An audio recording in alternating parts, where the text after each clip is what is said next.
I paid their rent for 3 years, bought their furniture, sacrificed my retirement, and still, I wasn't important enough to be invited to my own son's wedding.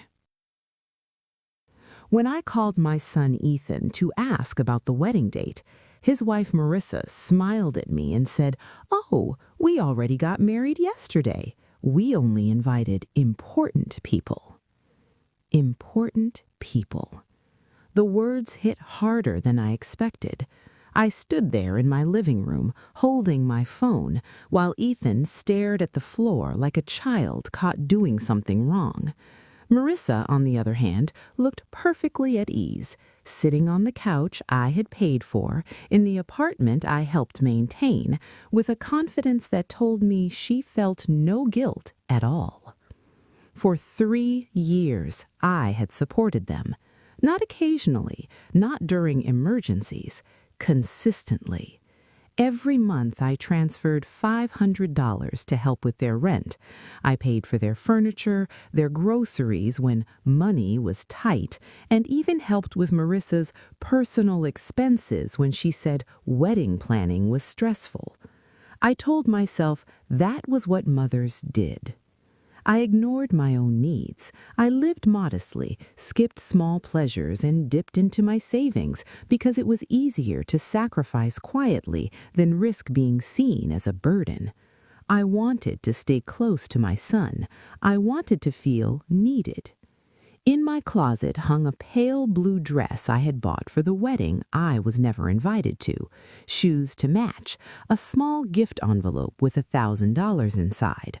I had planned everything silently, hoping one day I'd be included without having to ask. And now I knew the truth. Ethan tried to explain. "Mom, it was small, just immediate family." I didn't argue. I didn't need to. I had already seen the photos online.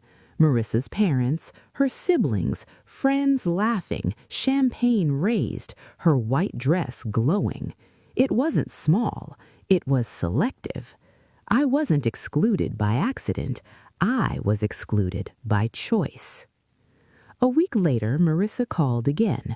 Her voice was frantic this time. "The rent is overdue," she said. "The landlord is threatening eviction. You forgot to send the money." I sat in silence for a moment, listening to her words settle. Then I said, "Didn't I warn you? I only help important people." She didn't know what to say. "You're important to us," she finally replied. "Your family." "No," I said quietly. "I was useful. That's not the same thing." I hung up.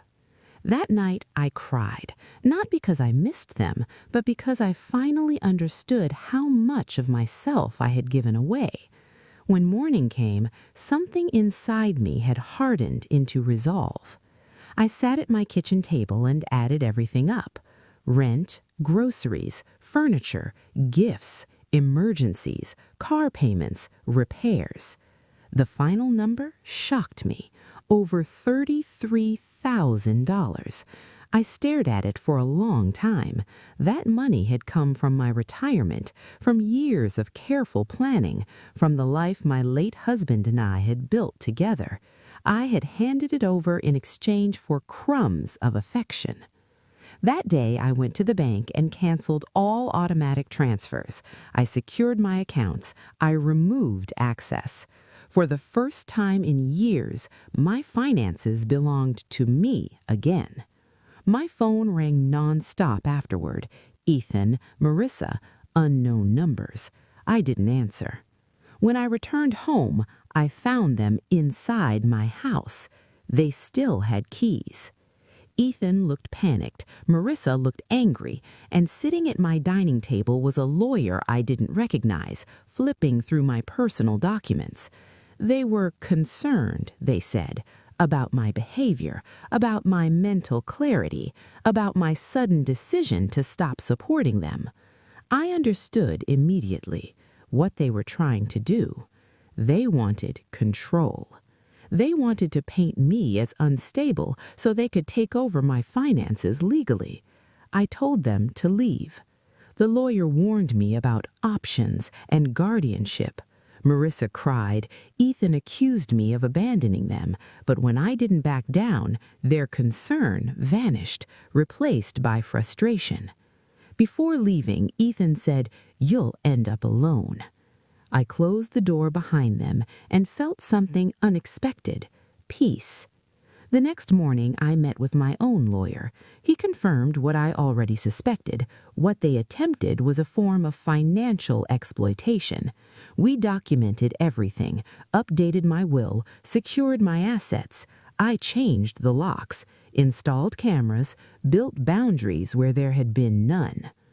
Weeks later, they escalated again, reporting me to senior services for a wellness check. But I was prepared. With my lawyer present and documentation in hand, the case was closed quickly. There was nothing wrong with me, except that I had finally learned to say no. Then came the court filing. Ethan and Marissa formally petitioned me for guardianship, claiming I was no longer capable of managing my affairs. That betrayal cut deeper than anything else.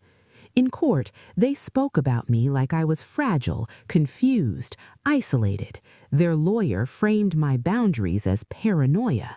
Their tears were well-timed and convincing. But facts are louder than performances. My lawyer presented the financial records, the consistent support, the timing of their concern only after the money stopped. A medical evaluation confirmed I was mentally sound. When it was my turn to speak, I stood and said, "I didn't stop paying because I was confused. I stopped because I realized I wasn't loved.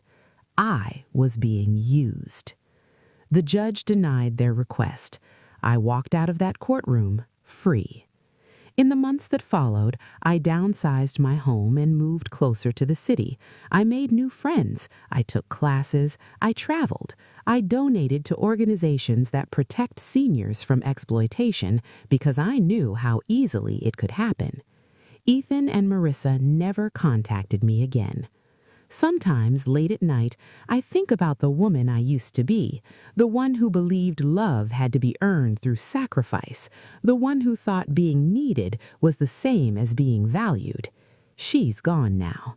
I finally understand something I wish I had learned sooner. Real love doesn't demand your silence, it doesn't drain your savings, and it never tells you that you're not important enough. I'm Patricia.